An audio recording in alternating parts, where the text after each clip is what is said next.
Bom dia, pessoal. Meu nome é Wilson Fernandes Figueiredo, sou aluno do curso de Ciências Contábeis da Unimontes, né? Hoje, aqui do Polo de Salinas, hoje a gente vem falar um pouco sobre a microeconomia, né? Essa disciplina que ela é ministrada pelo excelentíssimo professor Fagner Maia, né? Onde a gente vai abordar um tema que é de interesse de todos, que é sobre a questão do monopólio, né?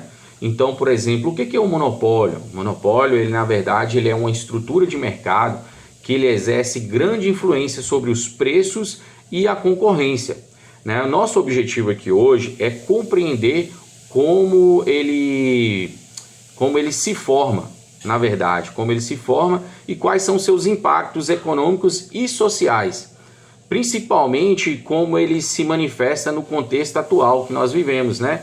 Aqui tanto no Brasil quanto no mundo, certo? Então vamos lá, pessoal. O monopólio, ele ocorre quando?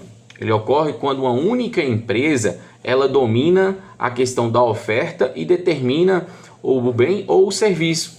Isso faz com que o quê? Que ela não tenha nenhuma concorrência direta, é ela que domina mesmo. Isso acontece porque há barreiras à entrada de novas empresas, como controle de tecnologia, patentes exclusivas, altos custos de investimento, ou até mesmo a questão da regulamentação governamental.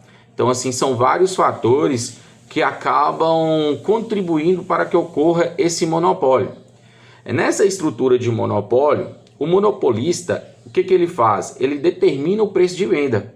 Automaticamente ele já tem uma base de seu lucro. Então, se ele determinou o preço de venda, ele vai controlar o seu lucro como? Wilson, ele vai o quê? Ele ajusta a quantidade produzida. Fazendo isso, ele vai fazer o quê? Ele vai maximizar seu lucro. Como não há competição, não tem nenhum concorrente ali direto brigando para ele, para que possa fazer variar esse preço, porque se você tem uma segunda opção, isso então o torna dominador do mercado, né? Então ele pode cobrar preços mais altos, reduzir a produção, e isso acaba gerando um desequilíbrio entre a questão de oferta e demanda. Segundo a teoria da microeconomia passada pelo professor Fagner Maia, o monopólio ele reduz o bem-estar social, ou seja, pois o preço cobrado ele é superior ao custo marginal. Isso causa a chamada perda de peso morto, que é o quê? É uma ineficiência de mercado. Isso, quem tem só a ganhar é simplesmente quem detém os direitos daquele produto, quem comercializa e quem o monopoliza, né? Então, por exemplo, a gente pode trazer isso para a atualidade com um exemplo claro. Qual que seria um exemplo claro do monopólio? A gente vai falar do monopólio natural. Por exemplo, aqui no Brasil, um exemplo claro aqui no Brasil, ela seria a Petrobras, que é uma empresa especializada no refino de petróleo, né? E que no território brasileiro ela detém o quê? 80% dessa capacidade de refino. Então isso aí praticamente ela é quem monopoliza o mercado no Brasil. Isso com 80% ela tem um poder de mercado considerável. Isso significa o quê? Que as variações de preço dos combustíveis, elas mesmo sendo influenciadas por fatores internacionais, que é o preço do petróleo, o barril do petróleo está quanto e tal, ela também passa diretamente por decisões estratégicas da Petrobras. Então, assim, não é exclusivamente o mercado internacional que determina, mas ela também influencia muito dentro do mercado nacional. Hoje em dia também a gente pode ver uma outra empresa que ela está em top 1 no mundo, como no ramo, seria a OpenAI, com o ChatGPT, que hoje atualmente é a maior ferramenta de inteligência artificial digital disponibilizada, né? Com isso, o que ela fez? Ela fez surgir novas empresas também. Isso aí é o quê? Uma vantagem tecnológica, porque instiga ao desenvolvimento de nova tecnologia, né? De um avanço científico, mas ao mesmo tempo também mantém uma barreira enorme. Por que uma barreira enorme, Wilson? Porque para você ter uma empresa, um produto igual ao ChatGPT, você tem que ter muito dinheiro, você tem que ter um estudo muito longo em tecnologia, você tem que ter uma capacidade de manutenção, né? Então assim, o custo para você ter um produto desse é um custo alto. Então não é todo mundo que vai arcar, ter à disposição esse dinheiro para poder pegar e investir, né? Então, por exemplo, isso, o que a OpenAI faz? Ela caracteriza um monopólio temporário de inovação, que é o que? Algo comum em mercados de alta tecnologia, onde o conhecimento técnico ele funciona como barreira de entrada.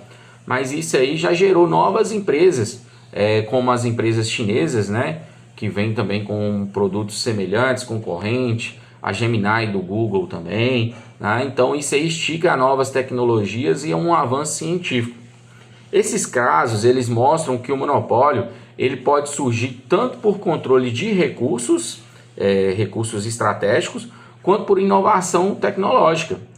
E que seu feito ele pode ser ambíguo, ou seja, de um lado, como eu falei, ele incentiva o desenvolvimento da tecnologia, o avanço tecnológico, que é o que a gente vem passando nesses últimos anos, tem tido um avanço tecnológico incrivelmente em comparação ao século passado, mas ao mesmo tempo ele reduz a concorrência, porque ele limita a questão do desenvolvimento, de custos e gastos em investimento, mas também limita o acesso da informação aos consumidores.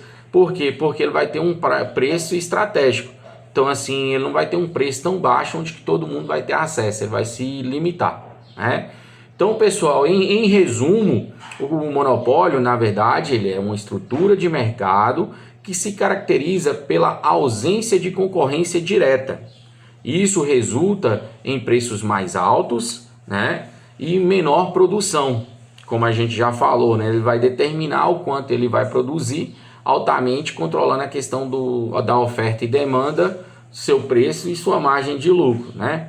Então, assim como a gente viu, embora possa ser bem eficiente em alguns casos, como nos monopólios naturais que evitam a duplicação de infraestrutura, ele também traz desafios importantes, como a concentração de poder econômico e a redução do bem-estar do consumidor. Então, por isso, o papel do Estado, do governo, ele é essencial na regulamentação, ou seja, na regulação fiscal dessas atividades, garantindo o quê? Um equilíbrio entre a rentabilidade empresarial, né, e o interesse do público. Então, pessoal, eu finalizo aqui reforçando que compreenda a importância do monopólio, que ele é essencial porque ele incentiva o desenvolvimento também, né? Ele faz com que a gente tenta entender o mercado realmente como funciona e por que há necessidade de se ter uma concorrência. Por que é importante você ter uma concorrência? Isso mantém você com um preço mais justo e ao mesmo tempo inovações vão acontecendo no decorrer, tá bom? Muito obrigado, pessoal. Fica aqui meu abraço e até a próxima.